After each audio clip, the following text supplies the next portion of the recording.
यह कहानी राजा विक्रमसेन और रानी सुमित्रा देवी की है। कैसे रानी सुमित्रा देवी अपनी बुद्धिमानी से राजा विक्रमसेन को राजकुमारी चारुमती के चंगुल से आजाद कराती है और साबित करती है कि बुद्धि की कीमत पैसे से कहीं बढ़कर होती है। मगध के एक राज्य में राजा विक्रमसेन का शासन था। उनके लिए पैसा ही सब कुछ था। वह सोचते थे कि पैसे के बल पर दुनिया के सब कामकाज चलते हैं। तांबे की मेख तमाशा देख, ये कहावत झूठ नहीं है। मेरे पास अटूट धन है, इसीलिए मैं इतने बड़े राज्य पर शासन करता हूं। लोग मेरे सामने हाथ जोड़े खड़े रहते हैं। चाहूं तो अभी सोने चांदी की सड़क बनवा दूं। आसमान छूते विंध्याचल पर्वतों को खुदवाकर समतल कर सकता हूं। पैसे के बल पर मेरी एक विशाल सेना है, जिससे किसी भी राज्य को क्षण भर में पराजित कर सकता हूं। राजा हमेशा यही कहते, इस संसार में धर्म, कर्म, परिवार, मित्र, सखा सब पैसा ही है। राजा विक्रमसेन पूरी तरह से धन के मद में डूबे थे, परंतु उनकी रानी सुमित्रा देवी बहुत बुद्धिमती थीं। वह पैसे को तुच्छ और बुद्धि को श्रेष्ठ समझती थीं। रानी की चतुराई के कारण ही राज्य के सभी कार्य सुचारू रूप से चलते थे।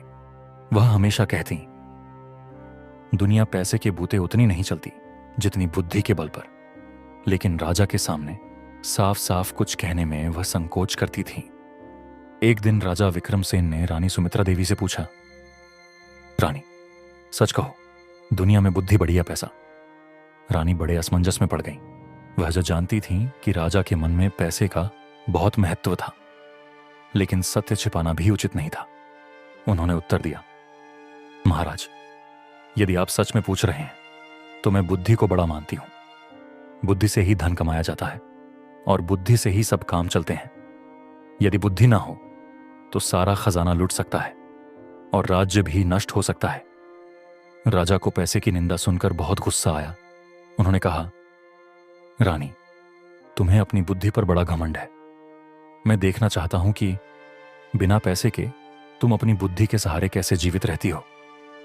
ऐसा कहकर राजा ने रानी को मगध राज्य के बाहर एक छोटे से मकान में भेज दिया।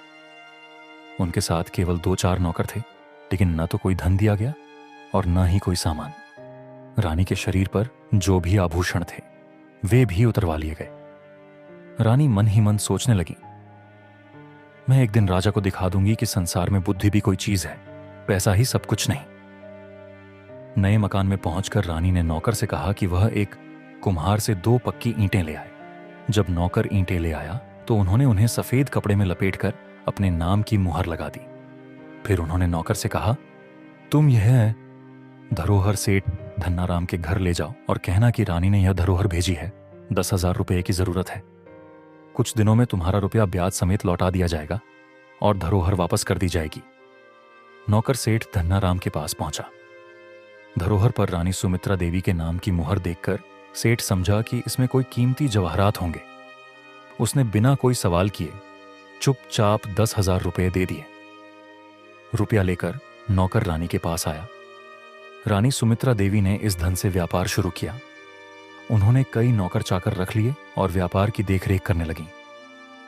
कुछ ही समय में उन्होंने इतना धन कमा लिया कि सेठ का कर्ज चुका दिया और फिर भी काफी धन बचाया। इस धन से उन्होंने गरीबों के लिए एक मुफ्त औषधालय, एक पाठशाला और एक अनाथालय खुलवाए। धीरे धीरे उनकी प्रसिद्धि बढ़ने लगी। चारों ओर रानी सुमित्रा देवी की जय जयकार होने लगी। उनके निवास स्थान के पास कई मकान बन गए और वहां अच्छी रौनक रहने लगी। इधर रानी सुमित्रा देवी के चले जाने के बाद राजा विक्रमसेन अकेले रह गए। जब रानी महल में थीं तो वे सभी महत्वपूर्ण कार्यों को संभालती थीं। राजकाज में उचित सलाह देती थीं और धूर्तों को पास फटकने नहीं देती थीं। लेकिन अब उनके न रहने पर चालाक दरबारी और भ्रष्ट लोग सक्रिय हो गए। राजा विक्रमसेन को चारों ओर से ठगने की कोशिशें होने लगीं। अराजकता बढ़ने लगी। नतीजा यह हुआ कि कुछ ही दिनों में खजाना खाली हो गया। लालची कर्मचारी राज्य की आमदनी हड़पने लगे। नौकरों को वेतन देना भी कठिन हो गया। राज्य की दयनीय स्थिति देखकर राजा घबरा गए। उन्होंने अपना मन बहलाने के लिए राजकाज मंत्रियों को सौंप दिया और देशाटन पर निकल पड़े। जाते समय नगर के बाहर ही राजा विक्रमसेन को कुछ ठग मिले। उनमें से एक काना व्यक्ति राजा के पास आकर बोला, महाराज, मेरी आंख आपके यहां 2000 रुपये में गिरवी रखी थी। वादा पूरा कीजिए। अब आप अपने रुपए लेकर मेरी आंख मुझे वापस दीजिए। राजा चौंक कर बोले, भाई, मेरे पास किसी की आंख वांख नहीं है, तुम मेरे मंत्री के पास जाकर पूछो। ठग बोला, महाराज, मैं मंत्री को क्या जानूं? मैंने तो आपके पास आंख गिरवी रखी थी, आप ही मेरी आंख लौटाए। जब बाढ़ ही खेत खाने लगे तब रक्षा का क्या उपाय? आप राजा हैं, जब आप ही इंसाफ नहीं करेंगे तो दूसरा कौन करेगा? अगर आप मेरी आंख नहीं देंगे तो आपकी बड़ी बदनामी होगी। राजा बहुत परेशान हो गए। बदनामी से बचने के लिए उन्होंने जैसे तैसे 4000 रुपये देकर उसे विदा किया। थोड़ी ही दूर आगे बढ़े थे कि एक बूझा व्यक्ति उनके सामने आकर खड़ा हो गया। वह भी पहले ठग की तरह कहने लगा, महाराज, मेरा एक कान आपके यहां गिरवी रखा था, कृपया मेरा कान मुझे वापस दीजिए। राजा को उसकी बातों पर गुस्सा आया, लेकिन मजबूरी में उन्होंने उसे भी रुपये देकर विदा किया। इस प्रकार रास्ते में कई ठग आए और राजा से रुपये ऐंठ कर चले गए। जो भी धन धान्य साथ लाए थे वह सब लुट गया। खाली हाथ राजा विक्रमसेन चलते चलते अवंतीपुर नामक राज्य में पहुंचे। इस राज्य की राजकुमारी चारुमती थी। उनका प्रण था कि जो व्यक्ति मुझे जुए में हरा देगा उसी से विवाह करूंगी। राजकुमारी चारुमती अत्यंत सुंदर थी। उनकी सुंदरता देखने के लिए लोग तरसते थे। जो भी देखता उनके वश में हो जाता था। दूर दूर से राजकुमार और योद्धा उनके साथ जुआ खेलने आते थे, लेकिन हार कर कारागार की हवा खाते थे। सैकड़ों राजकुमार जेल में कैद पड़े थे। राजा विक्रमसेन इस विपत्ति से गुजरते हुए अवंतीपुर पहुंच गए। वहां राजकुमारी चारुमती की अद्भुत सुंदरता की चर्चा सुनकर उनके मन में भी उससे विवाह करने की इच्छा जागी। राजकुमारी चारुमती ने अपने महल से कुछ दूरी पर एक विशेष अतिथि गृह बनवाया था, जहां विवाह की इच्छा लेकर आने वाले ठहरते थे। राजा भी उसी बंगले में जा पहुंचे। पहरेदार ने तुरंत राजकुमारी को इसकी सूचना दी। कुछ देर बाद एक तोता उड़कर आया और राजा विक्रमसेन की बाह पर बैठ गया।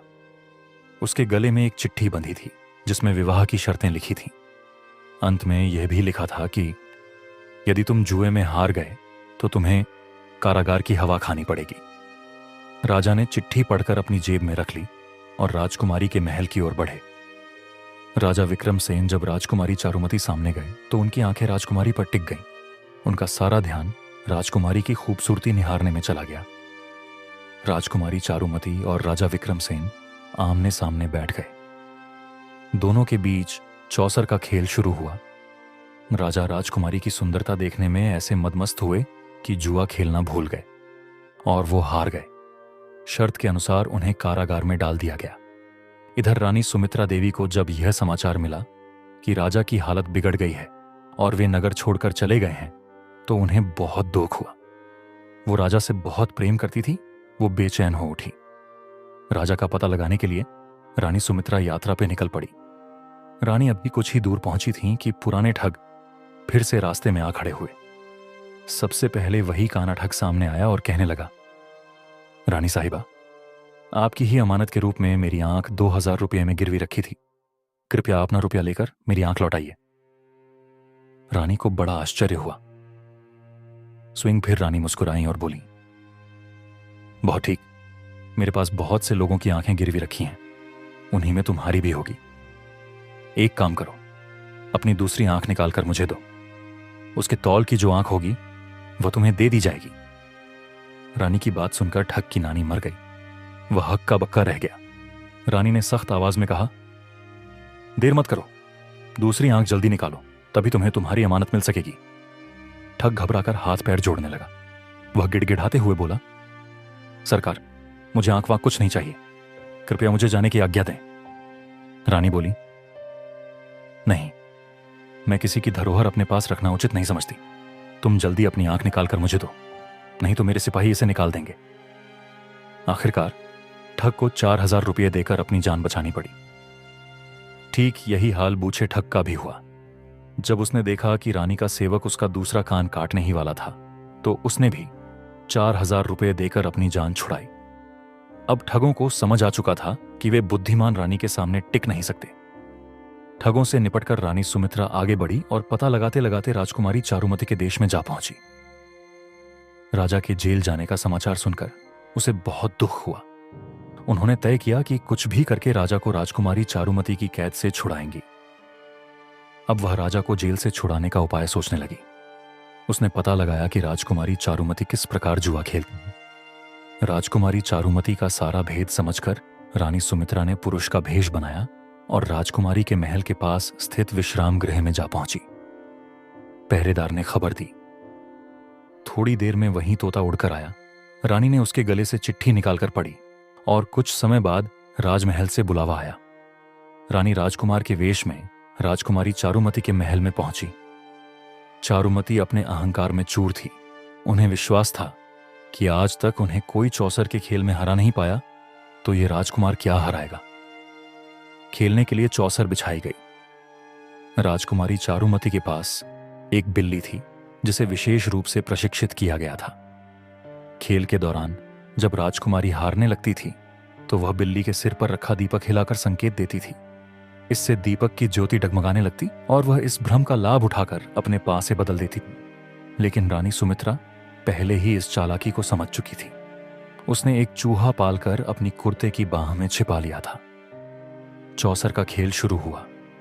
खेलते खेलते जब राजकुमारी चारुमती हारने लगी तो उसने बिल्ली को इशारा किया, लेकिन रानी पहले से ही तैयार थी। उसने झट से अपनी आस्तीन से चूहा निकालकर जमीन पर छोड़ दिया। बिल्ली की निगाह तुरंत चूहे पर टिक गई। अब राजकुमारी के इशारों का उस पर कोई असर नहीं हुआ। वह बार बार इशारा देती रही, लेकिन बिल्ली टस से मस न हुई। आखिरकार राजकुमारी चारुमती हार गई। जैसे ही चारुमती की हार की खबर नगर में फैली, विवाह की तैयारियां नहीं होने लगीं। रानी सुमित्रा ने राजकुमारी चारुमती से मुस्कुराकर कहा, विवाह तो शर्त पूरी होते ही हो गया। रहा फेरे लेने का रिवाज, वह अपने घर चलकर कर लिया जाएगा। राजकुमारी चारुमती ने विवाह के लिए सहमति दे दी। पुरुष वेशधारी रानी सुमित्रा बोली, एक बात और है, यहां से जाने से पहले उन सभी कैदियों को जिन्हें जेल में डाल रखा गया है मुक्त कर दो। लेकिन पहले मैं उन सबको देखना चाहती हूं। कैदियों को राजा सुमित्रा के सामने लाया गया। हर कैदी की नाक छेद कर कौड़ी पहनाई गई थी। उनके हाथ में कोल्हू हाँकने की हंकनी थी और गले में चमड़े का खलीता पड़ा था। इस खलीते में उनके खाने के लिए जगह रखी जाती थी और हर कैदी का नाम उस पर लिखा था। इन्हीं कैदियों के बीच राजा विक्रमसेन भी थे। जब रानी सुमित्रा ने अपने पति को इस हालत में देखा तो उसका हृदय व्यथित हो उठा, लेकिन उसने अपने भावों को छुपाते हुए रानी ने आदेश दिया कि सभी कैदियों की नाक से कौड़ियां निकाली जाए, नाई बुलाकर उनकी हजामत करवाई जाए, उन्हें अच्छे वस्त्र पहनाए जाए और उत्तम भोजन कराकर मुक्त कर दिया जाए। कैदियों ने रानी की बुद्धिमत्ता और उदारता की जय जयकार की और अपने अपने घर लौट गए। दूसरे दिन सुबह रानी सुमित्रा ने राजकुमारी चारुमती को विदा कराकर हाथी घोड़े, दास दासी और धन दहेज के साथ अपने नगर की ओर प्रस्थान किया। रानी पुरुष वेश में घोड़े पर आगे आगे चल रही थी और पीछे पीछे राजकुमारी चारुमती की पालकी चल रही थी। कुछ दिनों की यात्रा के बाद वे अपने नगर पहुंच गए और नगर के बाहर स्थित रानी सुमित्रा के महल में ठहर गए। जब राजा विक्रमसेन अपने नगर लौटे तो उन्होंने देखा कि रानी सुमित्रा के महल के पास औषधालय, पाठशाला, अनाथालय आदि कई भव्य इमारतें बनी हुई थीं। यह देखकर राजा आश्चर्यचकित रह गए। रानी को मैंने एक पैसा भी नहीं दिया था, फिर उसने लाखों की ये इमारतें कैसे बनवा ली? राजा सोच में पड़ गए। अब भी राजा पैसे को ही सबसे बड़ा मानते थे और बुद्धि का महत्व नहीं समझ पाए थे। संध्या समय राजा विक्रमसेन ने रानी सुमित्रा को बुलाया और पूछा, कहो रानी, अब भी तुम्हारी समझ में आया कि बुद्धि बड़ी होती है या पैसा? रानी सुमित्रा कुछ नहीं बोली। चुपचाप उसने राजा चंद्रप्रभा के सामने नाक की कौड़ी, खलीता, हंकनी और खली का टुकड़ा रख दिया। राजा विस्मित रह गए। वह सोचने लगे, ये चीजें इसे कहां से मिली? इतने में रानी सुमित्रा ने राजकुमारी चारुमती को बुलाकर राजा के सामने खड़ा कर दिया। अब राजा विक्रमसेन की आंखें खुल गईं। वह समझ गए कि चारुमती की कैद से छुड़ाने वाला राजकुमार और कोई नहीं बल्कि उनकी अपनी बुद्धिमान रानी थी। राजा ने लज्जित होकर सिर झुका लिया। फिर कुछ देर सोचकर बोले, रानी, मैं अब तक बहुत बड़े भ्रम में था। तुमने मेरी आंखें खोल दी। अब तक मैं पैसे को ही सबसे बड़ी शक्ति मानता था, लेकिन आज समझ आया कि बुद्धि के आगे धन कोई मायने नहीं रखता। शुभ मुहूर्त में राजकुमारी चारुमती का विवाह राजा के साथ धूमधाम से संपन्न हुआ। दोनों रानियां हिल मिलकर प्रेम पूर्वक और आनंद से रहने लगीं।